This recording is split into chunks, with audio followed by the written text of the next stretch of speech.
আজকে আমার বক্তব্যের বিষয় ইসলামে নারী মর্যাদা। আজকে এই ১বিংশ শতাব্দী আধুনিক যুগে এক শ্রেণীর আধুনিকার যখন ইসলামের আদর্শ নারী মর্যাদা এবং নারী স্বাধীনতা বিরোধী আখ্যা দিয়ে নারী মর্যাদা নামে অর্জন করেছে অশ্লীলতা, নগ্নতা আর যৌনতা অর্জন করেছে, লিভ টুগেদার, হোমোসেক্স আর ফ্রি সেক্সের অধিকার, আর সমাজকে উপহার দিয়েছে এই সিফিলিস আর গনোরিয়ার মতো মারণ ব্যাধি। সামান্য থামসাম কোকা-কোলা থেকে শুরু করে আজকে সাবানের বিজ্ঞাপন, আজকে নারীর নগ্ন দেহকে ব্যবহার করা হচ্ছে, আর এটাই নাম দেওয়া হয়েছে আধুনিকতা। আজকে দেখুন, আজকে হাসপাতালের মুখেও একজন রোগী বা চিকিৎসক, মহিলা চিকিৎসক, তিনিও কিন্তু সুরক্ষিত নয়। আজকে সমাজ জীবনের মুখে যখন নারীর মর্যাদা, নারীর সম্মান যখন ধুলাই করে হাতাহাতি হচ্ছে, সমাজের মুখে যখন যত ধর্ষণ সংস্কৃতির বন্যা বয়ে যাচ্ছে, এইরকম এক সময়ের মুখে দাঁড়িয়ে আজ আমার বক্তব্যের বিষয় ইসলামের নারীর মর্যাদা। আমি এই বিষয়ের উপর বক্তব্য রাখবো। ওমা তৌফিকি ইল্লা বিল্লাহ। এই বিষয়ে বক্তব্য রাখতে হলে আমাদের প্রথমেই জানা উচিত ইসলাম হোয়াট ইজ ইসলাম। মহাগ্রন্থ আল কোরআনের সূরা আল ইমরানের 19 নম্বর আয়াতের মধ্যে আল্লাহ পাক ঘোষণা করলেন, ইন্নাদ দীনা ইনদাল্লাহি ইসলাম, দ্বীন ইসলাম হলো আমার মনোনীত ধর্ম। Islam is a complete code of life. ইসলাম হলো মানব জীবনের একটা পরিপূর্ণ বিধান। এই জীবন বিধান নারীকে কি মর্যাদা দিয়েছে সে বিষয়ে জানার আগে একবার আমরা সারা বিশ্বের দিকে চোখ রাখি। বিশ্বের বিভিন্ন সভ্যতায় বা সমাজে নারী কি মর্যাদা পেয়েছে। আমরা যদি প্রাচীন চীনের ইতিহাসের দিকে তাকাই, সেখানে দেখতে পাবো যে চীনে, প্রাচীন চীন দেশে সেখানে নারীকে যে লালন দেওয়া হতো। প্রাচীন গ্রিসে সেখানে নারীকে হাটে বাজারে বিক্রি করা হতো। যে আমেরিকার যে নারী অধিকার নিয়ে এত বড় বড় কথা বলে, সেই আমেরিকা মনে করত নারী হলো বিষাক্ত বলতাম।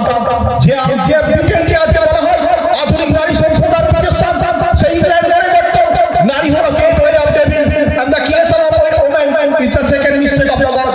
অর্থাৎ নারী হলো শয়তানের ধর্ম এবং নারীকে সৃষ্টি করা হলো ঈশ্বরের তৃতীয় রূপ। আর আমার ভারতবর্ষে সহমরণের নামে শত শত মেয়েকে স্বামীর জ্বলন্ত চিতায় পুড়িয়ে মারা হতো। প্রথম যদি কন্যা সন্তান জন্মাতো তাকে গঙ্গা সাগরে বিসর্জন দেওয়া হতো। আর শুধু আরবের মধ্যে দিকে তাকাই তাহলে দেখতে পাবো সেখানে কোনো বাড়িতে কোনো মেয়ে জন্মালে তাকে জীবন্ত কবর দেওয়া হয়। অর্থাৎ সারা বিশ্বের বুকে নারী যখন ছিল অবহেলিত, নারী যখন ছিল লাঞ্ছিত, অপমানিত, নারী যখন ছিল অসহায়, সেই সময় রহমাতুল আলামিন রূপে আমার নবী মানব কুল শিরোমণি স্রষ্টার শ্রেষ্ঠ সৃষ্টি হযরত মুহাম্মদ সাল্লাল্লাহু আলাইহি ওয়াসাল্লাম সারা বিশ্বের বুকে নারী মর্যাদা প্রতিষ্ঠায় যার আদর্শ অদ্বিতীয়, অতুলনীয়, চিরভাস্বর, চিরস্মরণীয়, চিরপ্রশংসিত এবং চিরসংরক্ষিত। এবার আমরা আসবো ইসলাম নারীকে কি মর্যাদা দিল। আমরা জানি নারীর তিনটি অবস্থা, কন্যা হিসাবে, বধূ হিসাবে এবং মা হিসাবে। কন্যা হিসাবে ইসলাম নারীকে কি মর্যাদা দিল? ইসলাম বলছে যখন কোনো বাড়িতে কোনো কন্যা সন্তান জন্মায় সে যেন রহমত নিয়ে আসে। বিশ্বনবী সাল্লাল্লাহু আলাইহি ওয়াসাল্লাম বলেন যে পুত্র সন্তান জন্মালে যেমন ডান কানে আযান এবং বাম কানে ইকামত দিতে হয়, কন্যা সন্তানের ক্ষেত্রেও তাই করতে হবে। অর্থাৎ কোনো প্রকার পার্থক্য করা যাবে না। বিশ্বনবী সাল্লাল্লাহু আলাইহি ওয়াসাল্লাম বলেন যে তলাবুল ইলমি ফারিদাতুন আলা কুল্লি মুসলিমিন ওয়া মুসলিমাতিন, শিক্ষা নর এবং নারী উভয়ের জন্যই ফরজ।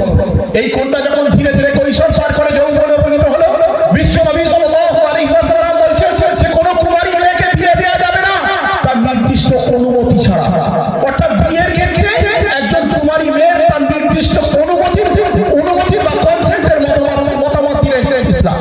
শুধু তাই নয়, এই মেয়ের যখন বিয়ে হয়ে গেল, বিশ্বনবী সাল্লাল্লাহু আলাইহি ওয়াসাল্লাম একজনের বধূ, সে একজনের স্ত্রী, তখন বিশ্বনবী সাল্লাল্লাহু আলাইহি ওয়াসাল্লাম বলছেন যে পৃথিবীর মধ্যে সর্বশ্রেষ্ঠ সম্পদ হলো ধর্মপরায়ণ স্ত্রী।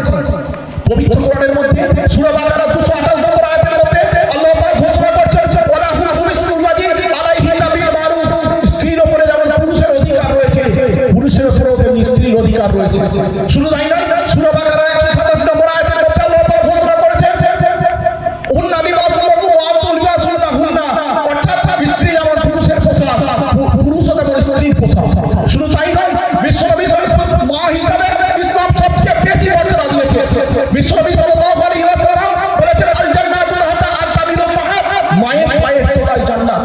একজন সাহাবা নবী করিম সাল্লাল্লাহু আলাইহি ওয়াসাল্লামকে প্রশ্ন করলেন, ইয়া রাসূলুল্লাহ, ইয়া হাবিবাল্লাহ, আব্বা এবং মা সবচেয়ে বেশি সম্মান পাওয়ার অধিকারী কে?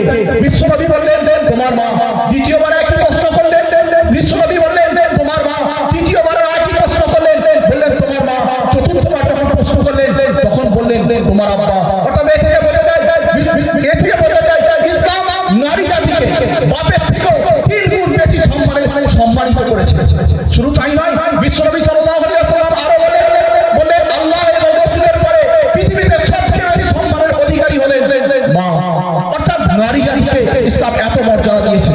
শুধু তাই নয়, আমরা যদি দেখি পবিত্র কোরআনে 114খানা সূরা রয়েছে, তার মধ্যে স্পেশাল করে একটা সূরা রয়েছে, এটা হলো সূরা নিসা। আমরা যদি ইতিহাসের দিকে তাকাই তাহলে আমরা দেখতে পাবো আমার ভারতবর্ষে 1856 সালে বিধবা বিবাহ আইন প্রবর্তিত হয়েছিল। 1856 সালের আগে কোন হিন্দু মেয়ে যদি তার স্বামী মারা যেত সে কিন্তু বিয়ে করতে পারত না। কিন্তু বিশ্বনবী সাল্লাল্লাহু আলাইহি ওয়াসাল্লাম 1291 বছর আগে সারা বিশ্বের মুসলমান মহিলাদের জন্য তিনি বিধবা বিবাহ আইনের প্রবর্তন করেছিলেন। আপনারা জানেন আমার ভারতবর্ষে 1856 সালে পিতার সম্পত্তিতে মেয়েদের অধিকার সুরক্ষিত হয়েছে, কিন্তু এই মেয়েদের পিতার সম্পত্তিতে মেয়ের অধিকার 1300 বছর আগে থেকে সারা বিশ্বের মুসলিম মহিলারা অধিকার পেয়ে আসছে। আপনারা জানেন তৎকালীন আরব সমাজে কোনো বাড়িতে কোনো কন্যা সন্তান জন্ম হলে তাকে জীবন্ত কবর দেওয়া হতো, কিন্তু দুঃখের দিনে ততদিন নবী সহ্য করতে পারলেন না। আমাদের আহ্বান, তিনি ইসলামকে সামনে রেখে বনি ইসরাঈলের 31 নম্বর আয়াতকে তৎকালীন আরব সমাজের মধ্যে মানুষের মধ্যে তুলে ধরলেন, যেখানে আল্লাহ পাক ঘোষণা করলেন, ওয়া তা'তুলু আওলাদাকুম ফাসিয়াতান ইল্লাকি নাহনু নারযুকুহুম ওয়া ইয়্যাকুম, তোমরা তোমাদের কন্যা সন্তানকে হত্যা করো না, আমি তো তাদের রিজিক দিয়ে থাকি। শুধু তাই নয়, তো আমরা যদি আজকে দেখে থাকি পৃথিবীর সর্বশ্রেষ্ঠ, পৃথিবীর সারা বিশ্বের মুসলমানরা যে জায়গাটাকে সবচেয়ে বেশি পবিত্র মনে করে সেটা হলো মক্কা এবং মদিনা।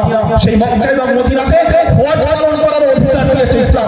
শুধু তাই নয়, শিক্ষার ক্ষেত্রে আপনি যদি দেখেন যে হযরত আয়েশা সিদ্দিকা রাদিয়াল্লাহু তাআলা আনহা তিনি ছিলেন 2210 হাদিস তিনি বর্ণনা করেছেন। আমরা যদি বেদ কেন্দ্রিক সভ্যতার দিকে তাকাই, সেখানে কোনো নারীর বেদ পড়ার অধিকার ছিল না। এমনকি কোনো মেয়ে যদি বেদের বাণী শুনে ফেলতো তার কানে সীসা ভরে দেওয়া হতো। কিন্তু আমার ইসলাম দেখুন কত নারী জাতিকে কত মর্যাদা দিয়েছে। আমরা শত শত মহিলাকে দেখতে পাই যারা শুধু কোরআন পড়ে না, কোরআনের হাফেজা, অর্থাৎ কোরআনকে তারা আত্মস্থ করেছে। অর্থাৎ ইসলাম নারীকে এত সম্মানিত করেছে। কিন্তু প্রশ্ন, ইসলাম যদি নারীকে এত মর্যাদা দিয়ে থাকে, ইসলাম যদি নারীকে এত সম্মান দিয়ে থাকে, ইসলাম যদি নারীকে এত অধিকার দিয়ে থাকে, তবে কেন আজকে পাশ্চাত্যের এক্সট্রিম নারীরা বলছেন যে ইসলাম নারীকে মর্যাদা দেয়নি, ইসলাম নারীকে অধিকার দেয়নি, ইসলাম নারীকে সম্মান? প্রকৃত সত্য হলো ইসলাম নারীকে মায়ের মর্যাদা দিয়েছে, ইসলাম নারীকে বোনের মর্যাদা দিয়েছে, ইসলাম নারীকে স্ত্রীর মর্যাদা দিয়েছে। ইসলাম দেয়নি, তাহলে পার পরিণত হয়ে অর্থনগর উলঙ্গ অবস্থায় ওই ওড়িতে ঘুরে বেড়ানোর অধিকার দেয়নি। যা ওই ভাষাদের রচয়িতা সালমান রুশদি এবং লজ্জাজনক উপন্যাসের রচয়িতা তসলিমা নাসরিনের চরম পছন্দের একটা বিষয়। আমি প্রশ্ন করতে চাই, আপনারা যে নারী স্বাধীনতার কথা বলছেন, আর সেই নারী স্বাধীনতা ইংল্যান্ডের বুকে রয়েছে। ইংল্যান্ডে প্রতি বছর 5 লক্ষের বেশি জারজ সন্তানের জন্ম হয়। আপনাদের দৃষ্টিতে কি প্রকৃত নারী মর্যাদা, নারীর সম্মান কি এটাই? আপনাদের দৃষ্টি থেকে প্রকৃত নারীর সম্মান বা নারীর মর্যাদা এটাই যে উলঙ্গ অবস্থায় একটা নারীকে সামনে বসিয়ে তাকে তার ছবিটাকে আঁকা, এটাই কি নারীর প্রকৃত সম্মান? আপনাদের দৃষ্টিতে কি নারীর সম্মান কি ওটাই যে উলঙ্গ নারীকে র্যাম্পে হারিয়ে তার নাম দেওয়া হবে বিশ্ব সুন্দরী প্রতিযোগিতা? না, ইসলাম কখনোই এইভাবে নারী মর্যাদা দিতে চাই না। প্রকৃতপক্ষে ইসলাম নারীকে যে মর্যাদা দিয়েছে, যে সম্মান দিয়েছে, বিশ্বের কোনো ধর্ম দেয়নি।